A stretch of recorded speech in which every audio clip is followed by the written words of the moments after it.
మన లైఫ్లో ఎటువంటి కఠిన పరిస్థితులైనా, డాక్టర్స్ బాగు చేయలేని వ్యాధులైనా, లైఫ్లో ఇంక ఈ అప్పులు తీర్చలేను అనుకున్నా, అలాంటి ఎటువంటి ఇంపాసిబుల్ సిచ్యువేషన్స్ అయినా ఇది దేవుడు తప్ప ఇంకెవ్వరు ఈ పరిస్థితిని మార్చలేరు అనే పరిస్థితులు మ్యాక్సిమం ప్రతి ఒక్కరి లైఫ్లో ఫేస్ చేస్తారు. ఎందుకంటే ఆ సిచ్యువేషన్స్ రాకపోతే ఇంకా దేవుడు గుర్తురారు, జీవితము మారదు, ఆ పాపంలోనే నశించి నరకానికి వెళ్ళిపోతాం.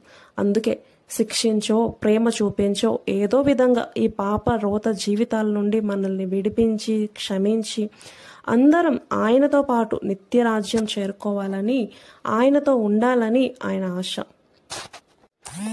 ఈ భూమి మీద అతి బలమైన ఆయుధం డాక్టర్స్ బాగు చేయలేని వ్యాధుల్ని బాగు చేస్తుంది, ఇంపాసిబుల్ సిచ్యువేషన్ని పాసిబుల్ చేస్తుంది, ఉన్నది లేనట్టుగా లేనిది ఉన్నట్టుగా చేయగల ఆ బలమైన ఆయుధం విశ్వాసంతో కూడిన మన ప్రార్థన, నీ ప్రార్థన.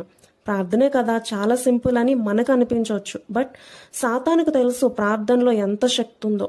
అందుకే డే అంతా ఎన్ని పనులైనా చేయగలిగే మనము ప్రార్థన మాత్రం చేయలేం. ఎన్నో ఆటంకాలు, నిద్ర, బద్ధకం, సాకులు ఏదో విధంగా మైండ్ డైవర్ట్ చేసి మొత్తానికి ప్రేయర్ చేయకుండా సాతాను ఆపేస్తున్నాడు.